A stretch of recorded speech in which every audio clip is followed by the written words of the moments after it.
Welcome to today's episode of Vital, Vivacious, and Visible After 50. And I have a little surprise for you today because I'm having the camera turned on me. My dear friend and colleague, Anna Urrea, is going to be interviewing me. For those of you who are interested.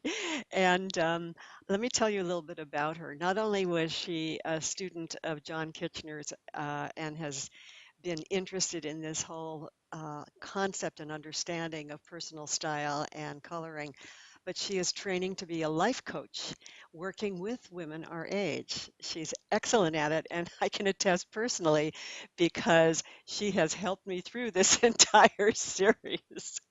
And so I felt she was the perfect person to be my interrogator. Oh my goodness. So, hello, Anna Urrea, and thank you so much for doing this. And so, what would you like to know? Well, Andrea, first of all, I'll try to be a very gentle interrogator Okay, good. because really I want you to know how much I appreciate this series. I Oh, thank think you. that you have given us an incredible gift, not only in the series itself, but I think you've modeled for us what it is to be a woman who is stepping into her larger, wiser, wider, more, a very fuller self and the things that you have to do in order to get there. And that's what I want to talk to you about because I have to tell you, there's something I really love about you. And Oh, that is that you make things happen. thank you. That you make things happen. And this series and your book are a great example of that. Number one, you set an intention. Number two, you reach into your internal resources and you have to look your dragon straight in the face and pull up all the courage you can in order to make this happen. And the third thing is that you have created and attracted a community of women, men, resources that you have been able to draw on. And I think all of those components are very important. So that's what I want to talk to you about. Like, Great. what inspired you to do this series? I mean, hello. Really, I ask myself the same question. Well, there were many things, I think just getting older is part of it. But I guess thinking back on it, a couple years ago, my sister lost her husband that she had been with for more than 62 years. And I spent a week with her helping her organize her life and her affairs. And when I came home from that, I looked at and I have to say, she's a very self-actualized, successful, creative, dynamic person. When I came home from that, I looked around and I said, if I ever lost my husband, I would be toast. I thought, Yes. where where is I have a fabulous group of friends. That people that I've known for 45 years, some 50 years. So I have no problem in that area. But still, you have to have something from the inside that gives you meaning and that helps you find focus and direction. So it started a lot of questions in my mind. You know, um, the first one, which is the superficial, we think it's superficial, but we know after watching this series that the outside and the inside have a very intimate relationship. We all want to look good. So I wanted to talk to people about how to do that in a broader sense, sort of expanding on the material in my own book. And then I wanted to just find out how other people navigate, how Yes. they navigate the coming years. And I have to say, you mentioned it. This group of people, every single one of them was so generous and so spectacular, interesting in their own way. I learned something from every single one of them. And by the comments from my viewers, so have other people. And that in itself is the greatest reward. I'm so grateful.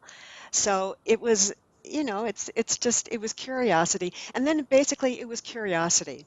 You know, um, my feet hurt. Where can I find cute shoes?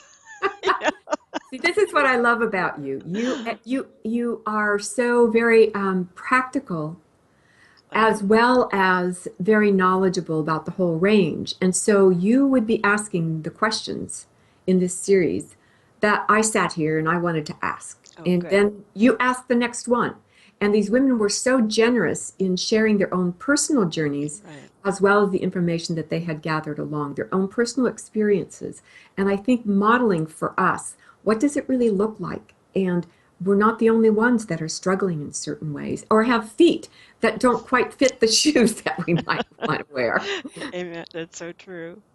Yeah. So, what were some of your biggest challenges as you were pursuing this? Oh boy. Yeah. Well, a number of people mentioned this. The first and foremost one, truly, I mean, there's a lot of technical things, there's time, there's money, there's effort, but truly the biggest obstacle was the one, it's in the title, becoming visible. Those of us who are writers live our lives uh, willingly cloistered in our little offices, spinning worlds and words. And we love that. We love being isolated. Being out in the public eye and saying, this is what I believe and this is what I'm interested in, fixing my hair every day and wearing makeup. These are big challenges. And the fact is, they're challenges for every woman, but they're even more challenging as we get older. So if I am modeling courage in that way, so be it. I'm glad to be that. The other challenges were something a lot of older women will appreciate, especially, uh, yeah, I mean, you have a son who's in tech. There's so many techie kids out there, and they have grown up with technology. And so it's second nature to them. It's like breathing. I had to learn how to use all this technical equipment and editing equipment. I had to go online and watch 11-year-old boys train me how to use some of the equipment. Yay. If that isn't humbling, I don't know what is. But it was wonderful because when you master it, in fact, the reason I even attempted it was that another woman, I so admired what she had done on her website. And I said, wow, who's your person that does all that? She said, I did it. I said, really? She said, yeah. And once I learned, it was very empowering. And I Yes. thought, wow, if she can, I can. And so I'm putting that out there. If I can, all of my viewers certainly can, because I mean, thank God I have a husband who's an electrical engineer, and your husband is tech savvy too, and you have your son. But sometimes you just have to learn it on your own. And I learned a lot of it on my own. So That's those were my challenges. There was the internal ones and then all the external ones. so. What can you tell us about? I mean, now that there's these challenges, well, there must be some benefits to becoming visible. And what did that Mhm. really mean for you? What could you tell us a little bit more about what did that stir up inside of you, and how did you actually deal with it so that you could reap the benefits? That's a good question. How did I do it? I think my mother was my model because my mom had huge numbers of fears. She was terrified. This is why Suzanne Bates' talk resonated with me so much. People who are afraid of something and they do it anyway. You know, Yeah. and that's I love that Martina McBride song, "Do It Anyway." The world may fall apart. You may put huge amounts of time and effort into something that may never materialize, but do it anyway. Yeah. And Beautiful. and it's that's the reward, is that you come back and you look at yourself and you say, I had something I wanted to know and I wanted to share it and I did it. And that's pretty damn good. And it's good enough. You There know, we go. Oh, I love that one because then that just opens up permission for us that's right. to be imperfect and to be okay and loving. There's so many women that if you talk with them behind the scenes after you think that they're very successful, and you ask them the stories and they say, yes, this turned out to be successful, but you don't know that it's far short of what I had That's intended. right. So they could go away if they chose, feeling like they'd failed, and yet all of us have been benefiting from it. So Exactly. I'm glad, yes. And regarding the tech stuff, do you now feel a little bit more relevant to present time? And I think this is an issue for us Mm, as we get older, that we want to still feel relevant without hanging on, but we're actually really vitally relevant. that's a very good point because the world is going to grow whether we do or not. And, uh, it's, and the older you get, the more comfortable we feel sort of just sticking with what we've done.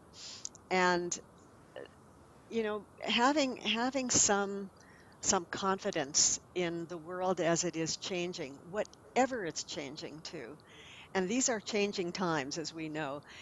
It it just it expands us rather than shrinks us. And I personally think that's a good thing. I think it's an important thing. I think as long as you're going to be alive, um, I quote other things because they stick in my brain, but I love that line from Fiddler on the Roof where he says, "And if the good times should never come, here's to whatever comes. Here's to life. This is life, and you move with it, Yes. and that's what keeps you alive and vital. And I think it's a good thing." Right, beautiful. And it's the flexibility that regardless That's of right. what happened and the outcome of whatever you did, if you can, it's like a muscle that we're using, you know? Exactly. And so we're remaining flexible. And actually, that may be the goal rather than what the outcome was. And looking at it that way, then we're always successful because we flexed. And I do believe now, as times are really changing, transformation is huge. That's right. Flexibility is the name of the game. Because if you don't bend, you will break. That's it. That's I mean, you and I know from meditation that analogy that when the winds blow, it's the flexible ones that come back yes, and can stand strong again. So yes, yes, that's perfect analogy. Very yes. nice. So I just wondering, in all of this, were there some surprises for you, both in the process itself as it unfolded, because I'm sure it wasn't just exactly as you had anticipated it would be at the beginning, and maybe also in some of your guests themselves, were there surprises? Um, I never knew how it was going to unfold, so the whole thing was a surprise to me in that way. But I'm very pleased with it. And the thing that surprised me about my guests was that I interviewed a lot of when I first approached them, it was, it's something that Stacy Curtis said that all her life she never raised her hand, even in kindergarten. And when you stand up and interview and talk to people that you've never met before, who seem so accomplished and so confident, it's a scary thing. What I discovered was that we're all in this big soup together. And no matter how successful they were, um, to a person, almost every single one had a particular vulnerability too. Like, oh, okay, do I look okay? And was that a good enough interview? Uh, and it's and it's just they were so human, every one of them. And I feel so, I contacted more than 85 people, and we got it down to these 19. And these 19 they were just the right ones. That's all I can say. They were just absolutely wonderful. That's the power of your attraction. Oh, thank you for saying That's, that. that And perseverance, some of yes, them, they're so busy, they're so uh, creative and active that many of them I had to contact 3 and 4 times. But something in me said, persevere. And something else in me said, and so what if they think I'm annoying? you know, yes. I'm just going to do this. So So, that's a piece I'd like to just pull out just a little bit more because both in this series as well as your book, which I want to talk about in just a moment because it's a great book, Shopping for the Real You, has thank you. helped so many of us, Thank you. is that what actually, when it's so easy to be intimidated by someone that you look at as being very, very successful. Mhm. And if you see yourself as an annoyance, then it doesn't allow you to show up in the full person that you That's right. are. Yeah. And I'm just wondering, could you isolate or name a little bit of what was in that moment that you had to really show up in your fullness? How did you get there Okay. rather than in your smallness? I actually started to mention earlier and I forgot to expand on it, so I'm glad you asked. This is an opportunity. Again, a lot of women said their mothers were their inspiration, and in my case, that was true. My mother had a lot of fears. She was terrified of driving because when she was very young, she and her sister were in a terrible car accident. But at the age of 45, my mother went back to school and drove herself at night to night school after working full time. And the day that I got my bachelor's degree, she got two master's degrees Ah, and became a social worker at the age of 50. And I just saw her, I saw her get in that car at night and drive herself across town to school and study. And you imbibe that, you know. I cannot, and we didn't have an easy relationship. I think I've talked with you about that before.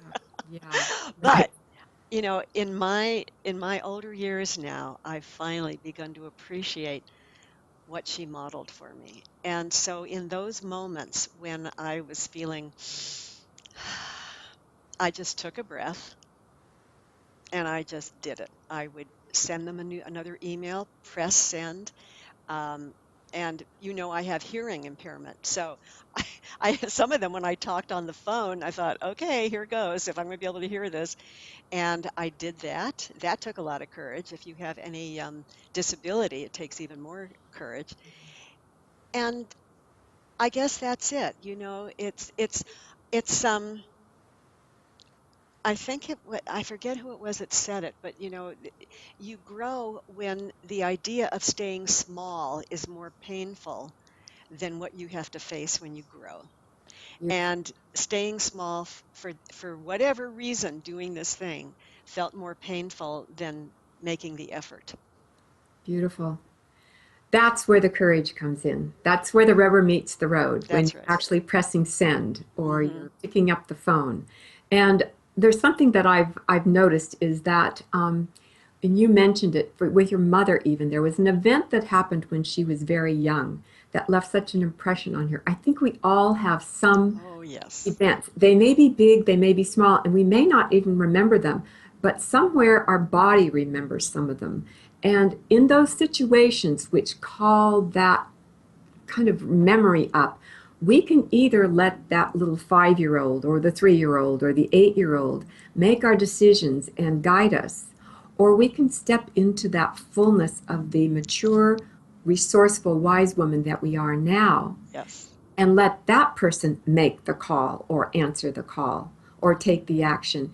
But we exactly. have to be aware sometimes of who's driving this.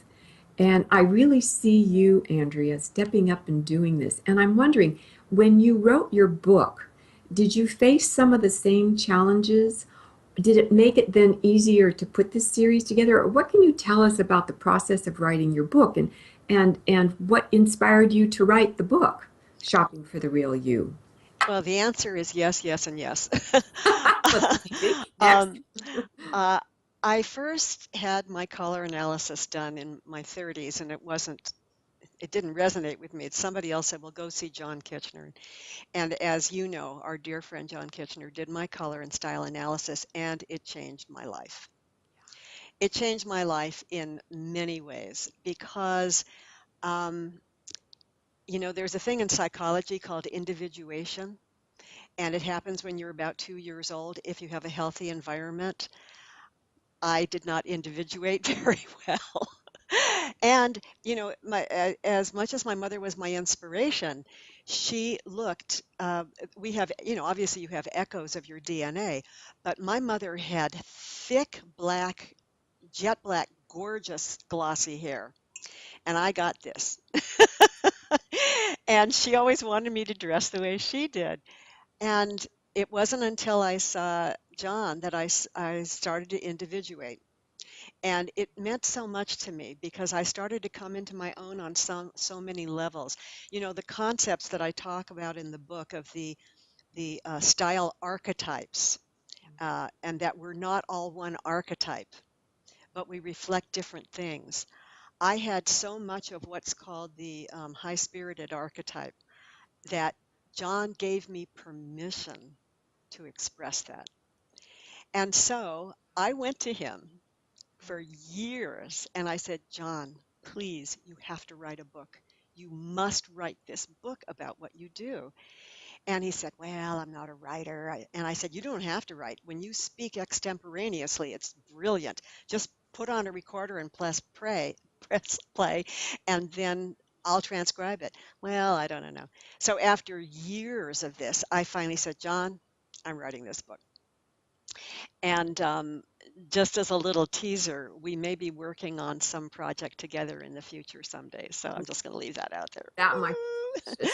But um, so I started out just wanting, I thought it was going to be like a little pamphlet, coffee table thing that people could pick up. And then I realized how much more was involved. You know, it's not only a matter, in the first two chapters, I go into very great detail about color, understanding your unique color palette. And I give some samples. I really strongly believe a person must get their colors analyzed by an expert because you can't do it from a book. You can get general ideas. But then the style portion of it led me into an area that's always been interesting for me as a writer, which is research. And I found the women who had done the basic research on these archetypes in the last century. These were women in the Midwest who had to support families and went to work, and but cared deeply and studied deeply about who a person is based on their expression, their bone structure, their mannerisms, their speech, their voice quality. I just thought that was fascinating. So that became a big part of the book too.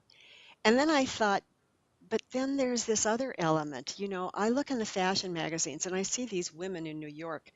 I live in Berkeley, for God's sakes. You know, you and I know the joke here in Berkeley is that what do you call a well-dressed woman in Berkeley? A tourist. So I thought, well, how can I incorporate that? So lifestyle has to be a part of it. You have to really understand and embrace that. And then it went even further, and I went into one of the elements that you and I talk. We've, you know, it's a big one for a lot of us, which is proportion and balance and scale. I'm a little person. Um, there are so many handbags that I look at that I love, I can't wear. So I wanted to get really specific. This book kept growing. And then I get in, you know, to how to pull it all together. But really, the way I think of it more than anything, and this is what I want to emphasize because there are a lot of books, really good books out there. I love George Brescia's book. I love there's everybody that I interviewed that has a book. They're really good. What my book offers, Shopping for the Real You, and I'm going to give a little plug because I haven't done it through the whole series.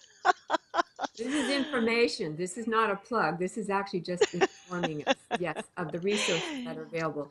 Because this, I'm going to stop you right here for just a moment and tell this is a great book. And the thing that I like about it, if you have enjoyed this series with Andrea, I find that Andrea has a gift in this series for being very natural and asking the questions that I would want to ask and being able to come up with the words that I am reaching for but maybe couldn't in describing things. And you have the same conversational tone in the book. So it isn't preaching, it's not talking down, it's actually sitting down and having a conversation with me, the reader. And Thank you. I totally appreciate that attitude because in this field, there can be an awful lot of, okay, I know how to dress, and now I'm going to write the book and tell you how to dress. Mhm. And that may work for a lot of people. I think there's another part of the population that I think certainly your book will appeal to that wants to just, I want to know a little bit more about the real stuff and how does it suit me? Well, and that's what it ended up being. What I call what I describe my book as is a series of eye training tools. So that instead of saying you should wear this and you should wear that, they are tools to train your eye, first of all, to see yourself with love. And then when you go shopping, you have, you've sort of absorbed the information. So you go, yes, no, yeah. And that's the purpose of it. And then the other thing is I have a kind of a mantra that I give to people. And I don't think I put it in the book, but it's something I put in my blog and in my website all the time, which is train your eye, which is what I hope the people get out of the book. Trust your gut because it's almost like an internal reaction when something works. And then don't obsess because there are times when you'll want to go off, off the reservation. Yes, And please let yourself do that upon occasion. Um, but but that's the whole thing. Is like it should be fun. Shopping and dressing and adorning ourselves is part of the joy of life, and that's the other thing that keeps us in life. And I felt that it was an important thing. I write about other subjects. I've interviewed a lot of artists and in my other work, and I keep thinking, well, they're doing really profound things. And I thought, you know what? I really love writing about fashion. I really love doing this, but I also love talking to people about self-actualization. So this whole series was an opportunity to bring those two things together. And when you ask what I got out of it, that's what it was. I realize in retrospect, I was able to combine two things that I care very deeply about, which was going deeper into a subject that was meaningful, and then um, learning more and expanding. So I guess those are some of the takeaways that were most valuable for me personally. beautiful. So we're running close on time, Yes, and we I are. just want to ask you, is there something that you could pinpoint that you have actually changed? You're not the same woman that you were before you wrote the book, before you did the series. Can you put your finger on maybe one or two elements that you recognize have changed? Well, that's a good question. On the external level, I finally came to know and embrace my my capsule wardrobe, but also my uniform. I feel that that's a really good thing because Mm. um, getting dressed shouldn't be filled with angst. You should say, "Okay, this is me." And I found out what my uniform was, which is my silk blouses and blue jeans. I'm wearing blue jeans. It's natural, it's classic, and my hair is high spirited. Those are my three primary elements. And I thought, yeah, this is who I am. And if I want to, and now I have more information, I could, you know, make it more sophisticated if I want to be more. Okay, so that's the external thing. On the internal thing, I think it's I've expanded because I have connected with Mm. a broader world. I mean, you and I have a lot of really wonderful longtime friends. I've made what I consider new friends, people that I feel that I could contact again, that if I were in their city, I would go to visit, um, that I connect with on, through the internet, and I read what they have to say, and they've asked me to write for them, which is really generous. And I just feel like it's sort of elevated me into expansion. And I guess that's what this whole series is about, is expansion. Beautiful. And I also get a sense that there's community. It's Exactly. community that you've created for yourself and expanded your community. And I think that's also really, at least for me and many of my friends, I've noticed it's a desire that many of us have. I don't know if it's just particular to this age or this time that we are in the world, but I do know that it's very rampant among we women 50 and over, that we want a sense of community. So you've managed to do this. So you've done so much already. You could retire, but knowing you, Andrea, I don't think you are. You're on a roll. So what's next?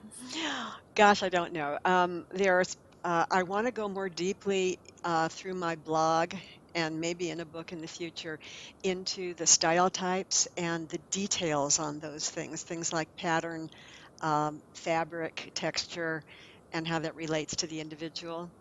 Um, I want to learn more from other women about health. I had some wonderful interviews with people talking about staying vital.